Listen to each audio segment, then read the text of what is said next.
Looks like Miss Carrie Molstead was also in contracting. So it looks like there's two guys, two. This Derek person, and then also another Staff Sergeant Lopez. One. Are you freaking kidding me? This Derek such and such, their company is FMI or something like that. I can't read it. Derek Stidham at PMI. Looks like they're the only one who went to the site visit. My goodness. Talk about low competition, right? All right, hey guys, Derek James here, and welcome back to another video. Today we are going to be jumping into sam.gov. Okay, we're going to be looking at a real live bid opportunity, and we are going to take a few minutes to walk through the solicitation itself. Now, I have not gone through this solicitation yet ahead of time, but I'm willing to bet we will find some interesting things out. And as we go through that, I will point out what I think are, important things to look out for, maybe important milestones for the proposal writing process, or just other things to be mindful of as part of your no bid decision making as you go through to read potential solicitations when you're trying to decide what you want to go after, what you don't want to go after. But we are going to break down a particular opportunity today. So let's go ahead and jump into it. So we have a fire suppression testing solicitation on sam.gov. This is for the VA. I'm going to go ahead and zoom in a bit more on my screen as well. This opportunity is, offers are due, updated April 4th. The original set aside is SDVOSB, which is consistent with many VA procurements. They are using the NAICS code 561210, facility support services. Place of performance, they are leaving blank, so we will figure that out. Fire suppression testing, think of fire extinguishers. And we'll dive more into the statement of work to get the real details of the requirement itself. For the description, they're saying this is a pre-solicitation notice, not a request for formal proposals or quotes. Solicitation such and such will be issued on or about March 12th. Well, first off, let's check this solicitation number because it is now March 30th at the time of this recording. Q0460, Q0460. This is a live solicitation, and you can check by looking at the contract opportunity type, solicitation updated. So they did not update their description. So this is something for you to pay attention to. This is not a pre-solicitation. Contracting should have updated this. The solicitation is being solicited as SDVOSB on the open market. And then they give us NAICS code with a 47 million size standard for facilities, as they already told us. We have solicitation docs. So we have a site visit map, a wage determination. I can tell that because it says WD in the file name. Fire suppression testing. This is going to be the solicitation itself because it has the solicitation number. And then when it says 0001 on the final document, that's indicative of one amendment. So you can learn what these documents are without even opening them. I like to start with the solicitation, which I did open, but I haven't gone through and read.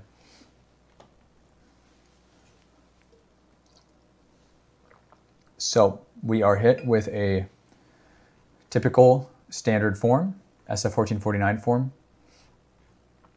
and we kind of just make our way. And we'll make pit stops, and our first pit stop here will be at the section B, price cost schedule. So these are the pricing cleanse. And I'm scrolling down just to see what we're working with, and it comes down all the way to 4006. And it starts at 0001. So the zeros are indicative of a base period. 1000s are indicative of an option year.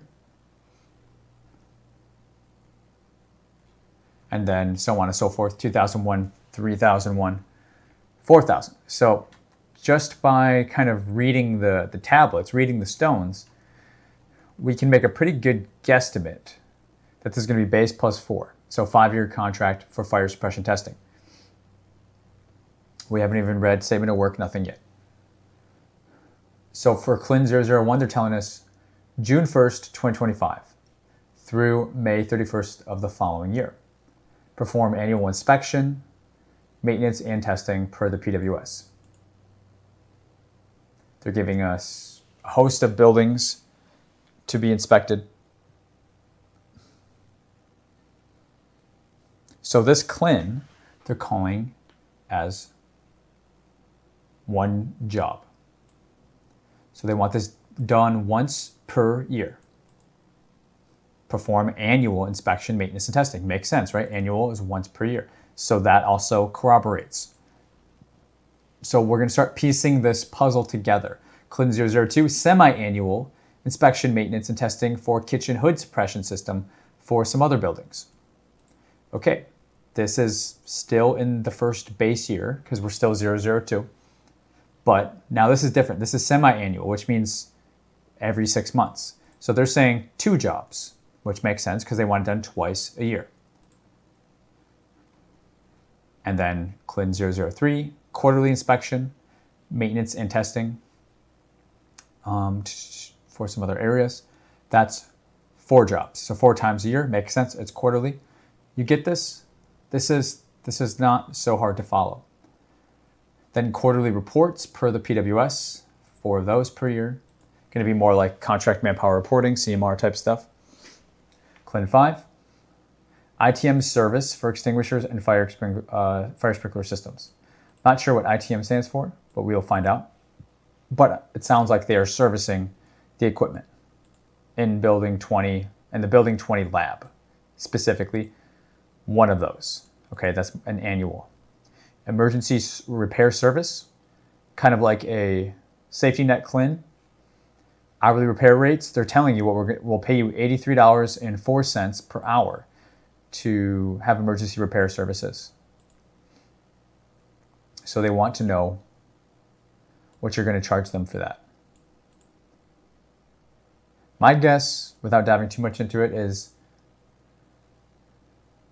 what your rate is going to be, because they're quoting you, they're wanting you to quote per one job.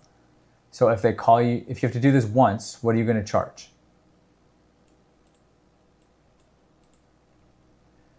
.007 is a 5-year internal inspection for backflow preventers.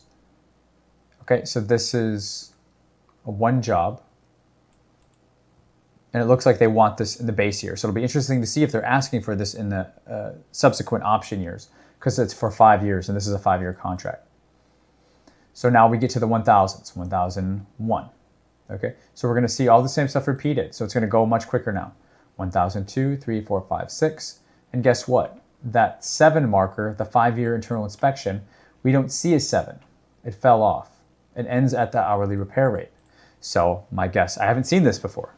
I like to learn and go through it with you so that I can piece it together in a way that's hopefully going to allow you to start piecing these together on your own, right? So we were correct about that. So then option year 2, same, 3, same, 4, same. Okay, then you add them all up and you got a grand total. So they want individual prices for all these and then a grand total aggregate price. So I would say a very informative pricing table. They're giving us periods of performance. Going to start in May 31st, or I'm sorry, June 1st. It's going to go for 5 years. You know exactly what you're pricing. Not really too much hidden information. It just is what it is. I really like contracts like this because you can actually get pretty aggressive on your pricing and you know you're pricing properly. Next, PWS, statement of work. We already feel like we know so much. So this is going to be at the Bill Hefner VA Medical Center in Salisbury, North Carolina. Okay, first time we have a reference to the period of performance. Remember, they left it blank on the sam.gov listing page. So they're breaking down and defining what it means for the quarterly, the semi-annual, the annual. And I'm not going to read those line by line for you. We have more important things to get to. but anything that was referenced is in here.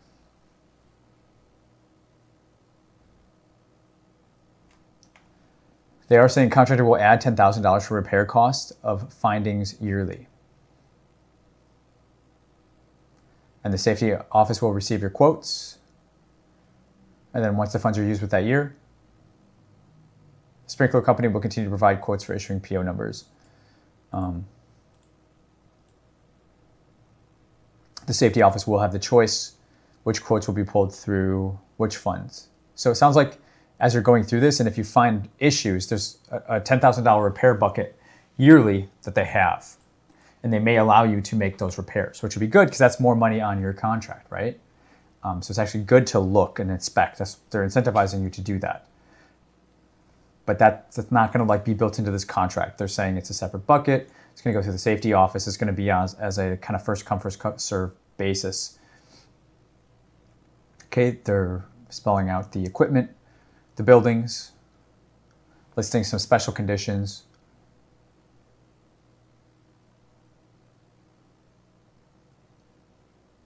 This says qualification factor for the contractor. Certified contractors shall be required to provide proof of their reliability, experience, and GSA schedule contract number.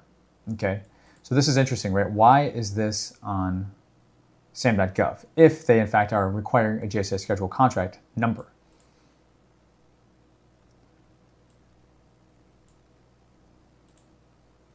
And we're going to look more into that.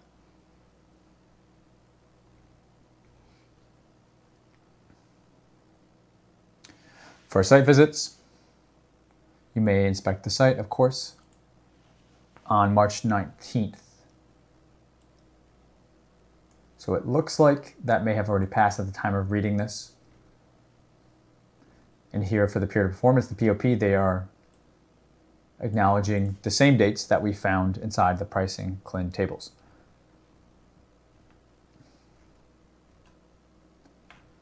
Quality control plan. Okay, this is the work that you're going to need to do throughout the contract, so it is important. Then method of award. They're letting us know there's 3 factors: technical approach, past performance, and price. And they're saying that's going to be LPTA on the price. Lowest price technically acceptable.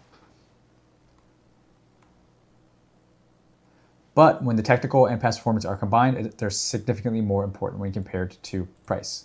Sounds like they're trying to do a little bit of a best value trade-off on this, because that's not how a true LPTA works. LPTA is you check the boxes at a minimum. If you pass, whoever has the lowest price will win. That's kind of not what they're saying. They're saying when you combine the technical and past performance, combined they're significantly more important than the price. So the government's like willing to pay more than the lowest price. So guys, a lot of times contracting officers, they're new, they don't really understand what they're doing. And that's why I like to do things like this to make you more informed than they are. So you can submit RFIs, clarifications, questions, or decide, you know what, screw it. Either way, you can learn from this because I'm spending my time to go through this with you. You haven't spent your time.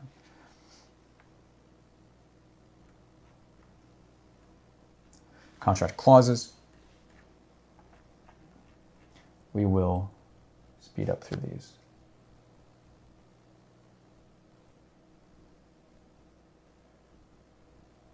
And it's not that they're not important, it's just after a while they are a little bit mundane.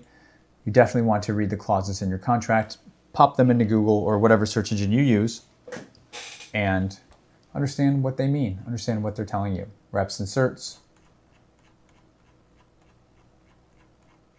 And this is the end of the 56-page solicitation document. And quite honestly, it's really not too bad. The biggest, most alarming thing that I've found was that they're requiring a GSA schedule, which will weed out most contractors. But imagine you spent the $30,000 to work with a consulting firm to help you do your pricing catalog to get on a GSA schedule, only to find they're marketing this GSA contract on sam.gov, the free and open market. After all, didn't they said somewhere else, this acquisition is being solicited on the open market. But then they're requiring a GSA schedule. What the heck are they doing? Let's look at the amendment. Let's see if there's anything helpful here for us. The amendment is simply telling us They extended the due date to April 4th. Not super helpful. Site visit map.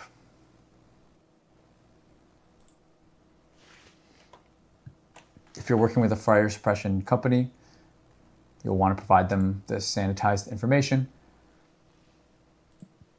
Standard wage determination, the minimum that employees need to be paid when working on a federal government contract is stated in the wage determination, okay? And that's base pay rates plus fringe. What is your fringe? It's going to be health and welfare. It's going to be vacation. It's going to be holidays. Okay, they tell you, minimum 11 paid holidays, 2 weeks vacation after 1 year of service, $5.36 per hour, up to 40 hours per week. You have to build that into your pricing contract as well. Let's see if in this wage determination, since this is if you don't know how to use a wage determination, this is a pick-me game. You go through this and you essentially pick, it's not letting me highlight, but you pick one of these labor categories. Who do you think, or what would the title be called for somebody who's providing fire inspection and testing? It's not going to be administrative support.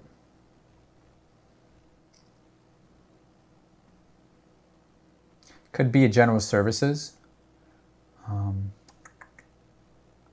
Laborer, grounds maintenance, janitor. It's not perfect.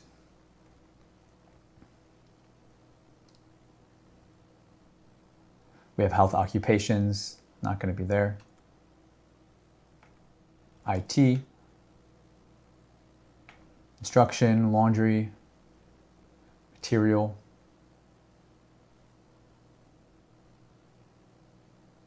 Mechanics and maintenance and repair. Maybe. Fire alarm system mechanic, $23.95. Or fire extinguisher repairer, $22.15. Okay? That is, I'm actually surprised that we found those exact categories, but those would probably be the ones. So you would need to make sure that whoever's performing the work in terms of the employees, possibly your subcontractor, those people are being paid at these rates. That's what the DOL, Department of Labor, is going to want to see if you are ever investigated. Okay, and that you're also paying them the fringe. That's the purpose of a wage determination. Just meet the minimums and you will be just fine. Maurice Anderson in Hampton, Virginia, sitting at contracting, put this together.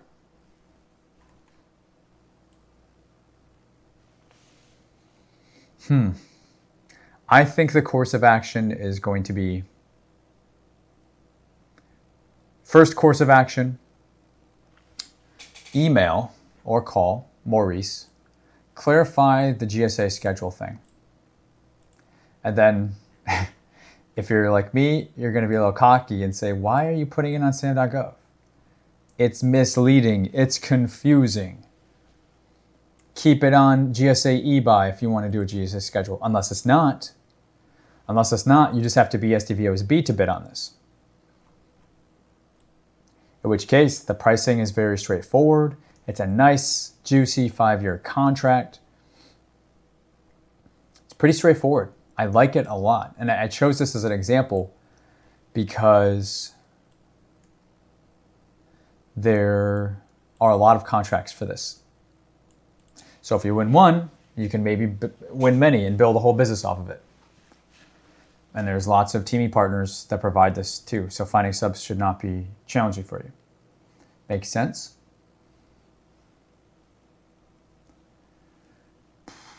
Want to do one more? Maybe we can do one more. The video is a little too short, about 20 minutes in.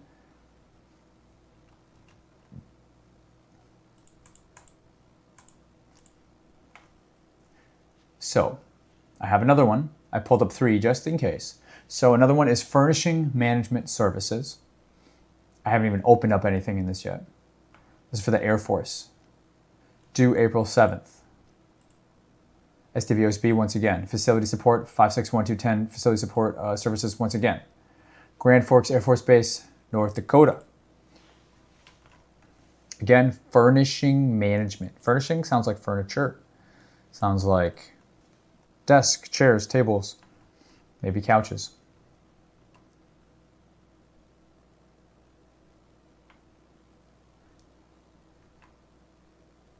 So listing description is giving us a little bit more information. They're telling us straight up there's been 3 amendments. Amendment 1,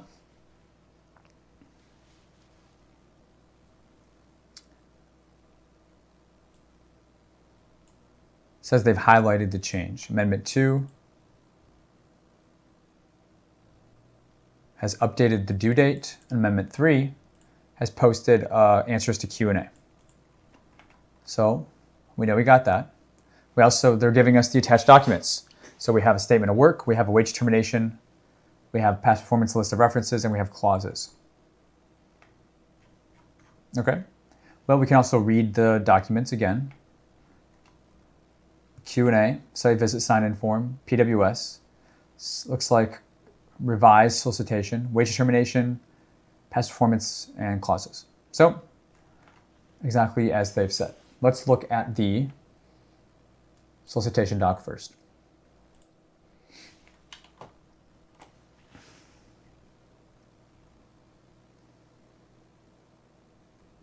So we have our pricing sheet here.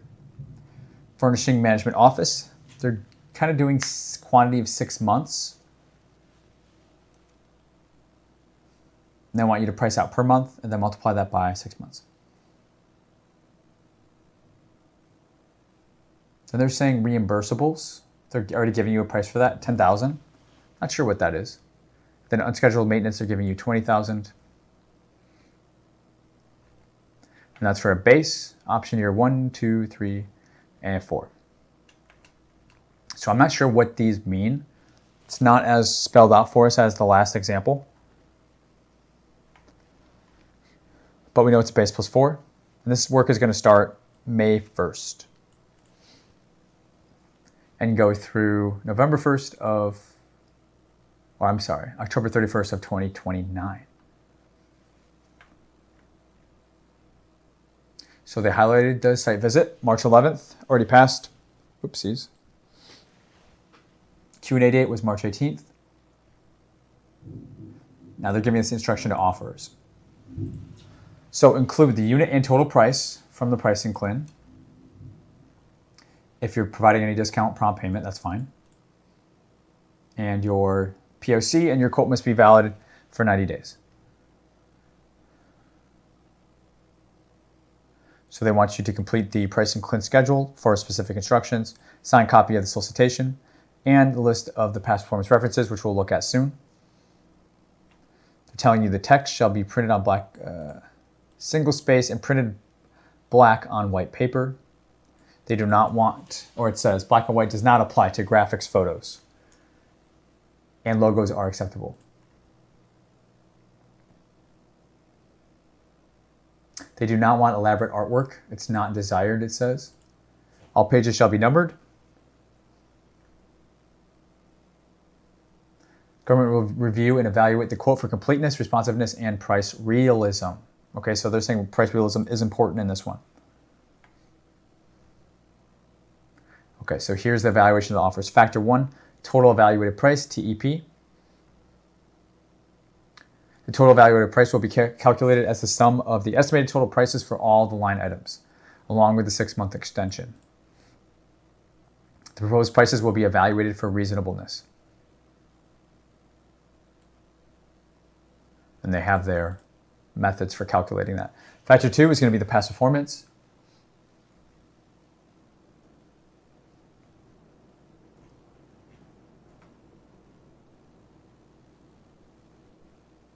They want you to fill this out as well. It's just a 1-page company information sheet, past performance, and price. We're not really seeing that we're being asked too much for a technical. It happens. So let's look at the past performance references sheet.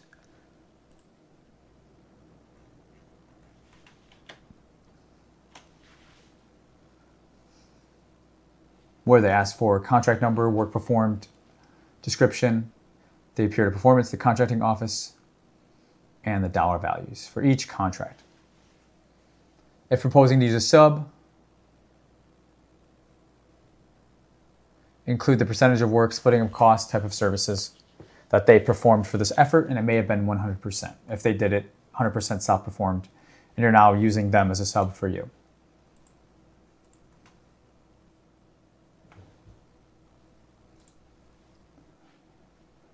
Take a peek at the clauses.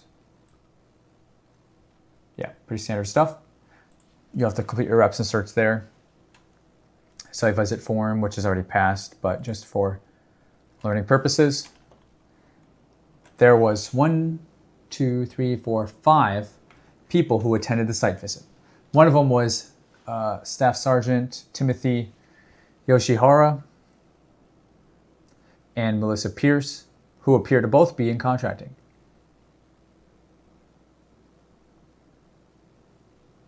Looks like Miss Carrie Molstead was also in contracting. So it looks like there's two guys, two. This Derek person, and then also another Staff Sergeant Lopez. One. Are you freaking kidding me? This Derek such and such, their company is FMI or something like that. I can't read it. Derek Stidham at PMI. Looks like they're the only one who went to the site visit. My goodness. Talk about low competition, right?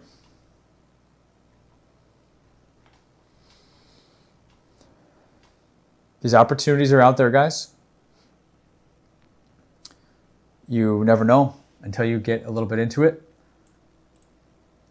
But man, if their price is realistic and they're the only bidder, they're going to win this contract without any competition. So let me know if this was helpful. Looking through bids is something a little different than I've done in the last couple of videos, but I thought it was a nice way to get behind the screen, jump into sam.gov, show you some real stuff. Instead of just doing all talk, I could actually do some show and tell too. And I always love jumping into sam.gov, and hopefully you learned something from this. If you want more learning than a YouTube video, I highly recommend my new government contractor free training. I will link that up down below. I also have my book. I also have my comprehensive government contracting course, which is if you're looking to bid on contracts like this, more than half the training is dedicated. And the training is over like 100 lessons. It's extremely comprehensive. Actually probably need to whittle it down a little bit. But it's because we have so many examples in there. If you're looking to bid on contracts on sam.gov, more than half is dedicated to bidding and writing proposals, templates, all that sort of stuff. So these type of videos you may prefer because we're actually looking at bids, right? So I will link up the proposal training down below, as well as my book and my free training. If you like this video, smash the like button, subscribe to the channel. We got a lot of new people joining the channel, which is awesome. So if you are new, welcome. And hope to see you in future videos. Take care, guys, and thanks for watching.